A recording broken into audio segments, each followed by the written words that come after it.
Okay, folks, today we're going to talk about solubility of solutions. We've just spent the past few days talking about mixtures and making a solution with the solute and the solvent. Today we're going to take it a step further and discuss solubility and how that can affect the solution and ways that we can determine what solubility is. All right, so just as a quick review here, some of the things that we've talked about in class. First of all, we know that a solution does consist of two parts. The first part being the solute. Now, we've basically been non-technical here. The solute is the substance that's being dissolved. That is the substance that's being broken apart in our solution here. It's usually present in lesser quantity. So if we're talking about a solid dissolved in a liquid, the solid is typically going to be the solute because that's the stuff that's being dissolved. Liquids, gases, that's also the substance that's being dissolved. And now if you're looking in the case of two liquids or two gases, it's going to be the substance that's present in a lesser quantity. The solvent is the substance that's actually doing the dissolving. It's going in, it's breaking the solute particles into their individual components, and that is going to be the substance that's present in greater quantity. Now, when the solvent goes in and breaks apart the particles of solute, we saw that it dissolves into either molecules or ions, depending on what the substance is. And when we talked about that earlier, about molecules or ions being the components of the solute as the solvent goes in and breaks it apart.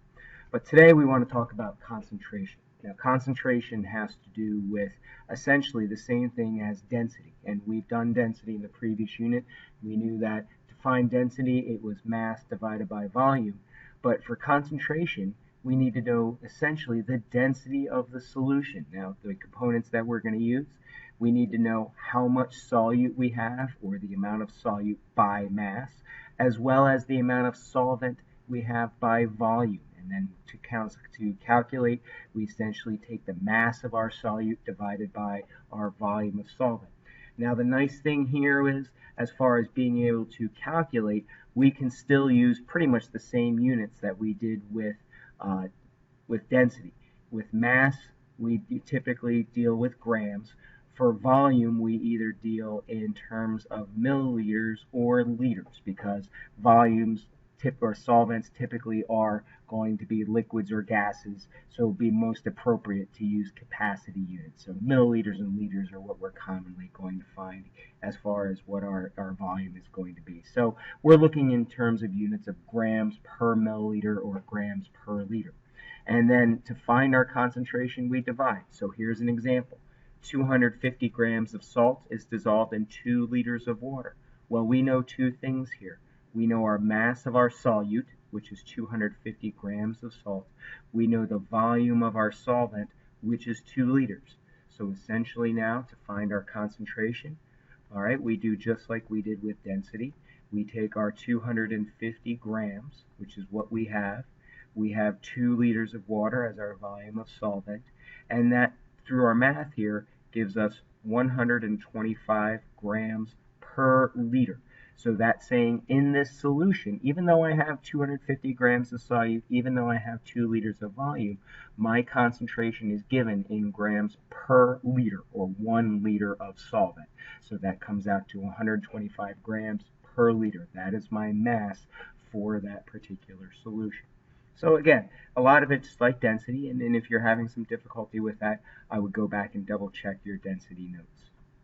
Now, to go along with that, we look at percent concentration. Now, percent concentration is very similar to what we just did, but we're comparing.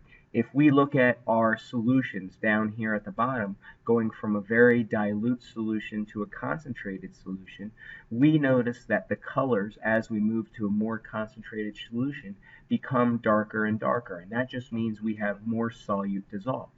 Well, eventually we are going to reach a point where we won't be able to dissolve anymore. And we know that when we can't dissolve anymore, we've reached what's called the solubility. We talked about this earlier, that the solubility is the maximum amount of solute that we can dissolve. And that varies from substance to substance.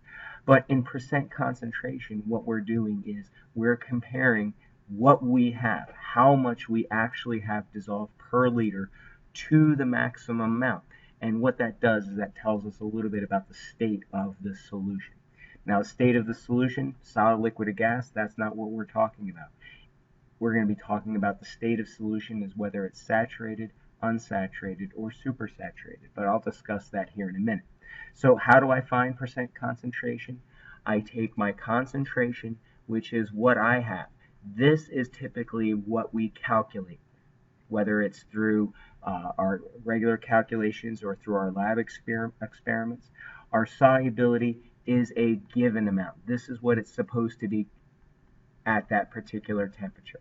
So we either find that in a chart or we find that in a graph. So we are comparing what we have to that maximum amount.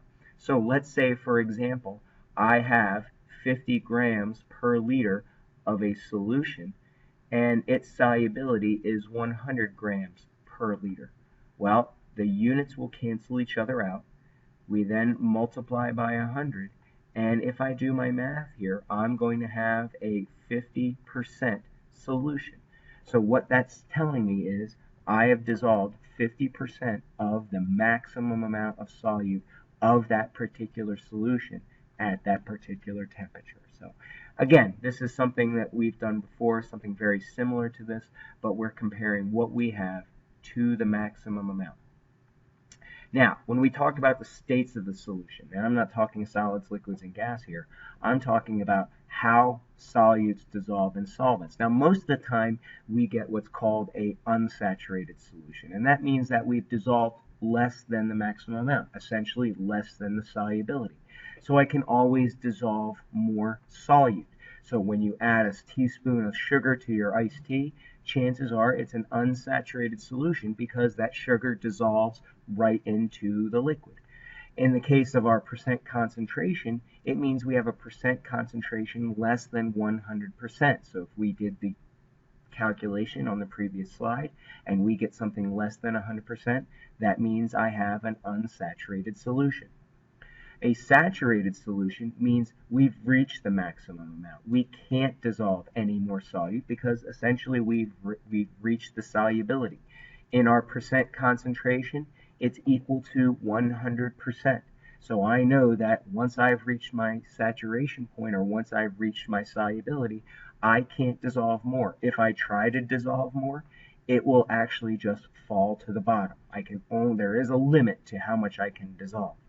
Now, the third state is what we call a saturated or supersaturated solution. And in a supersaturated solution, we actually have more dissolved than we're supposed to. Now, I just got done saying that a saturated solution here is essentially I cannot dissolve any more solute. Well, in a supersaturated solution, now I'm telling you you can dissolve more, but you can't make a supersaturated solution just by throwing things together. A supersaturated solution needs to be heated and then cooled slowly so that the solute does not recrystallize like we have over here in our example. In our percent concentration, it means that it's over 100%. So we have a supersaturated solution because we've actually dissolved more than we are supposed to. Now, how do I know these things? Well, if I look in terms of solubility, in an unsaturated solution, if I'm dissolving a solid into a liquid, my solute is dissolving. I see nothing at the bottom of my test tube. All the solid that I add dissolves into the liquid, and as long as I continue adding more solute and it dissolves, I know it's an unsaturated solution. But if I start adding more solute and it doesn't dissolve and it falls down to the bottom, then I know I have a saturated solution. I've reached my solubility. I can't dissolve any more solute. And my last state, a supersaturated solution, is very unstable. And if I add more solute, it doesn't necessarily fall to the bottom, but I start to see crystals regrow into my solution. So even if I don't have any of my calculations, this is how I can tell about my solubility, and it can tell me a lot about what's happening with the state of that solution.